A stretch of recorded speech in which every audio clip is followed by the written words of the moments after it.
The laughter began the moment he entered the throne chamber. It rolled across crystal walls and curved balconies like a living thing alien. Nobles leaned back in floating thrones made of light and bone. Their jeweled eyes scanned him from head to toe. Saw the patched armor, they saw the exposed wiring, they saw the dented chest plate held together by crude weld lines. They laughed harder. At the center of the hall stood Princess Elaraha. Silver robes shimmered like starlight trapped in glass. She did not laugh, but she did not defend him either. The human walked alone across the endless floor. Each step echoed his name. Was Kale Arden, former mechanic, former scrap salvager, now the last champion of Earth. The High Sovereign lifted a long, elegant hand. Silence fell slowly. Human, the Sovereign said. You understand the challenge? Kale nodded. Once one warrior, one battle winner, decides the fate of a species. You stand for your world alone. Kale's voice was steady. We have always stood alone. A ripple of mocking amusement passed through the court. One noble with folded arms leaned forward. Did your people build that armor from garbage piles? Another added. It looks like it will fall apart before the first strike. More laughter. Princess Elira studied him carefully. She noticed something the others missed. He was not ashamed.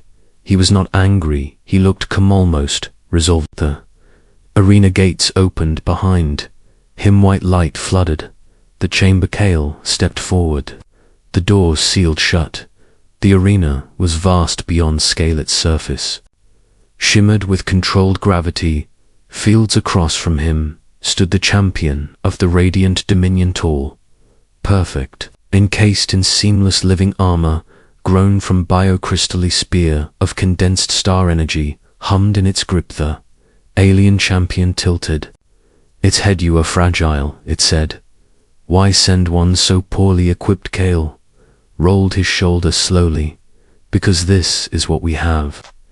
Distant voice thundered across the arena. Big, the alien moved like lightning. In a blink it crossed the distance. The spear struck. Kale tried to block the impact, shattered part of his shoulder plate. He was thrown across the field. Gasps of amusement echoed from above. Kale hit the ground hard. Horde warning lights flashed across the inside of his visor. Structural failure. Energy reserves critical. He pushed himself up. The alien watched with faint curiosity. Advanced again. The spear cut across his side. Metal tore away. Sparks burst outward. Blood followed. Kale stumbled, but did not fall. Why continue? The alien asked. Cannot match me? Spat blood inside his helmet.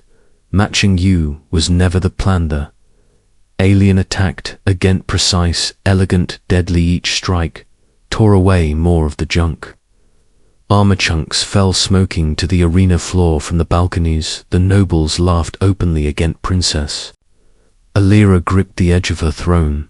Something felt wrong. The armor was breaking, yes, but it was also shifting. Tiny seams were opening. Panels folding inward. Energy readings spiking. She leaned toward a nearby tactician. Scan him. The tactician obeyed, then froze. The armor is converting itself, converting into what she demanded, into power. On the arena floor, Kale reached to his chest. He pressed a cracked device embedded beneath the plating. There was a deep mechanical sound, like an engine waking after long silence. The alien champion hesitated. Energy surged through the broken armor. The exposed wires glowed. The shattered plates melted and reformed around him. Not smooth, not elegant, but alive. The nobles stopped laughing. The alien thrust its spear again. This time, Kale caught the shaft. Mid-strike, the impact drove him to one knee. His gauntlet cracked, but he did not let go. The armor flared brighter, burning pieces of itself away. What is happening? The sovereign demanded. A strategist answered with unease. The human suit is consuming its own mass. Every component is being broken down and converted into raw energy. It is sacrificing itself to amplify the wearer. Princess Elira whispered. It is dying for him. Kel roared and shoved the spear aside for a moment. moved faster than before, not graceful, not refined, but unstoppable. He drove forward. Alien blocked and countered. Shockwaves rippled across the arena. Clash burned away more of the human. Armor fragments turned to ash. Mid-air, Kale's skin beneath began to show bruised, cut, bleeding. Why would you build such a thing? The alien demanded. Because we do not have endless resources, Kale answered. We build things that give everything. The alien leaped back and unleashed a surge of starfire. Fethy blast engulfed Kale. The balconies erupted in excited shouts. Went the light faded. He was still standing barely.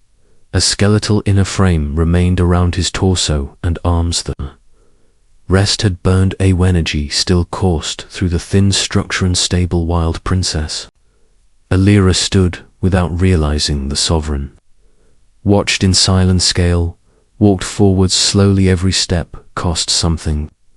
The frame dimmed with each movement. He reached the alien again. The champion attacked with full force. Spear spinning energy took the strikes. Each hit shattered part of the remaining frame, but each fracture released one final burst of power. He closed the distance, dropped the ruined gauntlet and drove his fist into the alien chest. The impact cracked living crystal. The alien staggered. Possible, it whispered.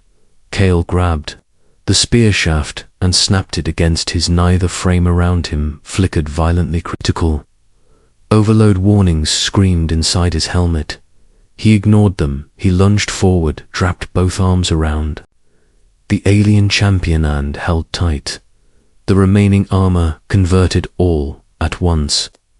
Every last gram, every last circuit, every last bolt energy detonated outward in a focused burst, not wild, not chaotic, but directed. When the light vanished, the alien champion lay broken across the arena, its living armor dark and fractured. Kale stood for one more heartbeat. The skeletal frame around him disintegrated into glowing dusty. Fell to his knees, then to the ground. Silence filled the entire structure. No laughter, no whispers, only stunned stillness. Medical drones prepared to descend. The sovereign raised a hand. Wait, Princess Alira walked down from her balcony. Her steps echoed across the vast arena. She knelt beside the human. His armor was gone. Only torn fabric and burned skin remained. His chest rose faintly. He was alive. Why, she asked softly, would you risk extinction on such desperate engineering? Kale eyes flickered. Opened. Because you expected us to surrender. We never do this. Sovereign rose from his throne. His voice carried across every level. The Dominion honors strength, not perfection, not luxurist strength. He looked down at the shattered alien champion, then at the broken human. Earth will stand. The arena doors opened not as execution gates, but as acknowledgement. Weeks later, Kale awoke in a quiet chamber filled with soft light. Advanced regeneration fields hummed gently. Princess Alira stood beside him. You destroyed your only advantage, she said. Kale managed a weak smile. Lit was never meant to last. It was meant to matter. She studied his scarred face. Your people build machines that choose death. He shook his head slightly. No, we build machines that trust us. Beyond the chamber, windows stars burned across the void. For the first time, the Dominion did not see humanity as scavengers, did not see junk. They did not see weakness. They saw a species willing to burn every tool, every weapon, every invention, just to stand one more time. And in the halls where laughter once echoed, there was now only respect, because the junk gear they mocked had cost everything, and it had been enough. Asterisk.